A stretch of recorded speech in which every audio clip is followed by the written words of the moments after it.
grupo de pessoas que comprou apartamentos em um condomínio na Avenida Paralela, aqui em Salvador, fez um protesto porque os imóveis não foram entregues no prazo previsto, Juca. Eles deveriam ficar prontos, Carol, em dezembro do ano passado, mas as obras ainda nem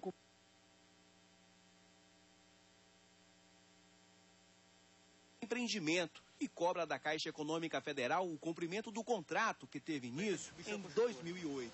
A gente quer que nossos imóveis sejam entregues. A grande maioria que compraram esse imóvel no feirão da Caixa, no ano de 2008, nós tínhamos no contrato que dezembro de 2010 era o prazo final para os imóveis estarem construídos, sendo entregues às famílias, e esse imóvel até hoje não foi levantado, ele continua no terreno, a obra. É uma insegurança muito grande que estamos tendo. A construtora ela já fechou as portas e a Caixa ela tem um seguro de obra com essa construtora, e esse seguro nunca é acionado, e a Caixa não tem dado uma resposta para a gente de quando vai acontecer essa substituição de construtora para a obra sim ser iniciada e não ser entregue. Com faixas, cartazes e camisetas, os manifestantes protestaram em frente à sede administrativa da Caixa. Eles querem a transferência da empresa responsável pela construção do condomínio. O nosso problema já vem há 2 anos e a Caixa sempre protelando. Esse é a nossa indignação aqui agora nesse exato momento. O sonho da casa própria virou pesadelo para mais de 180 famílias quando em dezembro de 2010 a construtora fechou as portas sem sequer iniciar as obras. A esperança dos futuros moradores agora é o seguro de entrega da Caixa Econômica, que promete reiniciar tudo ainda este ano. Enquanto o problema não é resolvido, a maioria mora de aluguel e tem os sonhos mais uma vez adiados. A gente vive de aluguel, infelizmente com o orçamento da família bastante alto, né, tendo que assumir esses custos e pagando por uma coisa que não é nossa, porque a gente podia estar pagando e já usufruindo do imóvel, que já era para ser entregue desde dezembro de 2010. A Caixa Econômica não nos dá uma posição concreta. Eles nos disseram que estão já em contato com uma outra construtora, mas até o momento nós não temos nada que garanta isso. E nós precisamos da casa para morar. Quem compra um imóvel também compra um sonho, né, de uma vida nova. Pessoas que compraram imóvel para casar tiveram que adiar seus sonhos, desprogramar toda uma vida, né, suas economias de anos. Então, é uma situação muito difícil que estamos passando. Em nota, a Caixa Econômica Federal disse que os procedimentos legais e administrativos para a substituição da construtora responsável pelo empreendimento estão em fase de conclusão. A Caixa afirma ainda que não há risco dos imóveis financiados pelo banco ficarem inacabados. E falando em imóveis, a construção civil está entre as atividades que lideram o ranking de acidentes de trabalho no Brasil, Juca. Realmente, Carol. Aqui na Bahia, só no primeiro semestre deste ano, 6 pessoas morreram em canteiros de obras. Hoje, Dia Nacional de Prevenção a Acidentes de Trabalho, esse problema é ainda mais lembrado, principalmente pela importância de reforçar o uso obrigatório dos equipamentos de segurança. Há 10 anos, seu Ailton Brandão trabalha como pedreiro. Para ele, na hora de colocar a mão na massa, é indispensável usar os equipamentos de segurança de forma correta. Não adianta estar com cinto, estar com luva e estar com óculos se a gente não usar de uma forma correta. O cinto prender bem na corda, ver se a corda está folgada. Se estiver folgada, a gente estica mais a corda, porque no caso de uma queda, se a corda estiver folgada, a gente vai ter uma queda maior. E se uma corda curta, a gente tem uma queda menor, tem um impacto menor. Aí para a gente a nossa segurança é fundamental. A luva para trabalhar com o bloco, para não desgastar as mãos, o óculos quando for quebrar alguma parede, escariar, é importante a proteção dos olhos. Nos 6 primeiros meses desse ano, já aconteceram 58 acidentes de trabalho nas obras da Bahia, com 6 mortes. O mesmo número de óbitos ocorridos em 2010. Para evitar essas estatísticas, é fundamental seguir normas de segurança nas obras.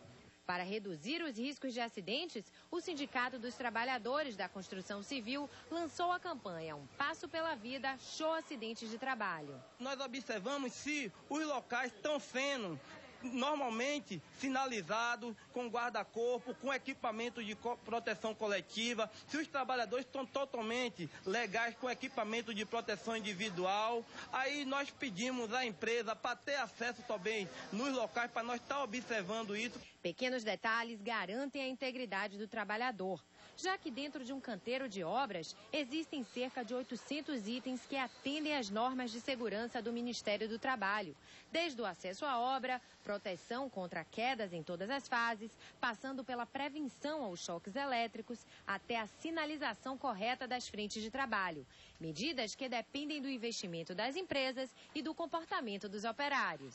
O pessoal, quando vai ser contratado, passa por um treinamento rigoroso, cada um dentro do que vai exercer dentro do canteiro. Qualquer problema que venha acontecer, a gente para a equipe, para a obra, faz um TDT geral para que algo grave não venha acontecer, como vem acontecendo em alguns canteiros. E para falar mais sobre esse assunto, a gente conversa novamente com a repórter Lara Cavalcante ao vivo. Lara, a situação de insegurança na construção civil também se reflete em outros setores, não é mesmo? Olha, Carol, em muitos outros setores, transportadora de valores, motoboys, pessoas também que trabalham em metalúrgicas. Mas para falar sobre o dia de hoje e sobre esse problema, a gente conversa agora com o José Barmerino, ele que é membro do Fórum Estadual de Proteção ao Meio Ambiente do Trabalho. Muito boa noite, obrigada por estar aqui. Importância da data de hoje, primeiro. É uma data importante por conta de que o Brasil foi o primeiro país a implementar o SESMIT, que é o Serviço de Medicina e Segurança no Trabalho. Isso em 72, você imaginar que naquela época já havia um olhar para as questões de saúde e segurança do trabalho por conta dos acidentes de trabalho, principalmente por conta das mortes, dos óbitos, que nós não podemos compreender que pessoas que saem de manhã para o trabalho e retornem à noite carregado num esquife, num caixão, pelos seus companheiros de trabalho. Quando a gente fala em acidentes de trabalho, a gente quer saber de números. Quantos acontecem por ano aqui em Salvador, na Bahia, com relação a esses outros setores que atingem, não é só a construção civil? Isso. No Brasil são 600 mil por ano, em média, 600 mil por ano acidentes. Desses resultam em 3 mil mortes e 9 mil pessoas que ficam incapacitadas para o trabalho, finalizando completamente para o trabalho. Isso é um dado importante, por quê? Porque não atinge somente, a construção civil é um dos mais penalizados, mas existem outras também, os bancos, por exemplo, alguns bancos insistem em colocar o funcionário para transportar valores e disso resulta o assalto e resulta a morte. Nós vemos também a indústria calçadista, porque nós não estamos falando somente de morte, nós estamos falando de acidente de trabalho. Então a indústria calçadista na Bahia e no Nordeste são campeões também em acidente de trabalho, com mutilações graves nas mãos, braços. Nós tínhamos um caso grave aqui na Bahia e no Nordeste, por conta daqueles trabalhadores no Sisal, são trabalhadores informais que não entram nessa estatística. Se nós imaginarmos que só em São Paulo, a cada 2 dias, morrem 3 motoboys e essas relações de trabalho são precárias, nem sempre isso entra na estatística oficial, esses números são bem maiores. E essa é uma realidade que assusta. E o que caracteriza o acidente de trabalho? A partir do momento que aquele trabalhador entrou na empresa em seu horário, isso já caracteriza qualquer tipo de acidente que ocorra com ele? Antes, à medida que a pessoa sai de sua casa para o trabalho e no retorno já é um acidente de trajeto. Então não é necessariamente que ele esteja na empresa. Ele pode também estar prestando serviço na rua. Vocês que trabalham com externas também podem estar sujeitos a acidente de trabalho. E é um acidente de trabalho típico no caso de acontecer qualquer coisa fora. No caso da pessoa que está se deslocando para o trabalho, é acidente de trajeto. Mas também há os casos de doenças ocupacionais que elas são análogas, são consideradas análogas ao acidente de trabalho, que são milhões de pessoas que ficam adoecidas por ano no Brasil e no mundo. A gente está vendo imagens aí dos trabalhadores na construção civil, que é realmente o setor que mais assusta. Vamos falar um pouco desses equipamentos de segurança. O que é que a empresa deve fornecer a esses trabalhadores para que eles tenham mais segurança? Porque às vezes os acidentes são inevitáveis, às vezes. Olha, o melhor conceito de acidente de trabalho é que ele é previsível. Determinadas condições de trabalho, nós podemos dizer que inexoravelmente, um dia, hoje ou amanhã, vai acontecer o acidente de trabalho. Então, portanto, se ele é previsível, ele é prevenível. Então, vamos prevenir que ele não vai acontecer. Isso, para mim, é a questão primordial.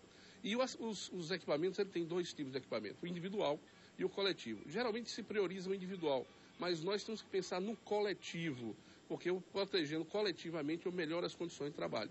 Por exemplo, na construção civil, nós estamos vendo ali capacete obrigatório, tem determinadas áreas que ele tem que andar com o colete e também com a proteção de cinto de segurança, preso, porque não adianta estar com cinto sem estar preso.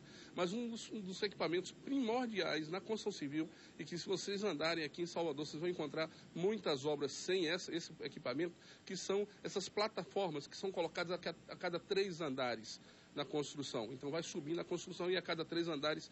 Por quê? Se despencar algum trabalhador acontecer e despencar, ele cai numa altura que não vai ocorrer o óbito. Pode ocorrer luxação, quebrar um pé, alguma coisa assim. Mas o óbito, a não ser que ele caia de cabeça, né? Mas aí ajuda bastante. E também, se despencar algum material, não vai atingir as pessoas que estão abaixo. E no caso desse trabalhador, ele queira denunciar, ele queira dizer que a empresa dele não está agindo de uma forma correta, ele tem como fazer isso de uma forma anônima, de repente ele proteger ali aquele trabalho que ele tem medo, por exemplo, de sofrer retaliações, algo desse tipo, ele pode denunciar? A Superintendência Regional do Trabalho e Emprego, ele aceita, inclusive, anonimamente as denúncias. Mas eu acho que é fundamentalmente também procurar o sindicato. Eu sou da Central Sindical, da CTB, e acho que é importante a gente valorizar o sindicato, porque na maioria desses casos são sindicatos que estão organizados e que vão dar vazão a essa demanda desse trabalhador. Como é que ele pode fazer isso? Ele vai pessoalmente, ele pode ligar? Pode telefonar para o sindicato e para a superintendência também, e telefonar e pedir. Já aconteceu várias vezes comigo, às vezes eu passo na rua e a gente tem esse olhar, né, para a questão de saúde, segurança do trabalho, e às vezes eu estou num local, num médico, para ser atendido, quando eu olho uma obra em frente, sem as condições, eu ligo para o sindicato, ligo para a superintendência para que se faça a verificação. E é importante que a sociedade tenha essa percepção, porque ela, inclusive, se numa obra irregular, ela pode passar embaixo e ela ser atingida, uma pessoa, um transeunte, que não tem nada a ver com a obra. Muito obrigada pelas informações. Voltamos aos estúdios. É com você, Juca e Carol. Muito obrigado, Lara. No início desta edição do Bahia Record, nós mostramos um acidente envolvendo uma van que caiu de uma ribanceira e por pouco não terminou em tragédia no município de Simões Filho. A gente volta a falar do trânsito perigoso na região metropolitana de Salvador. 2 acidentes complicaram o trânsito hoje na Estrada do Coco. Hoje à tarde, o trânsito ficou complicado na Estrada do Coco. O motivo foram 2 acidentes. Chovia muito no momento em que este carro forte perdeu o controle e bateu no poste que ficou escorado no veículo. Mais à frente, esta ambulância do SAMU de Lauro de Freitas também perdeu o controle e bateu neste micro-ônibus. Nos 2 acidentes, ninguém ficou ferido. Daqui a pouco, a advogada passa mais de 2 meses em cativeiro e só é libertada depois do pagamento de meio milhão de reais aos sequestradores. E ainda o futebol, a repercussão de mais uma derrota do Vitória pela Série B do Campeonato Brasileiro. Você vê imagens ao vivo do dique do Tororó, trânsito tranquilo neste momento. 6 horas, 58 minutos, o Bahia Record volta daqui a pouco.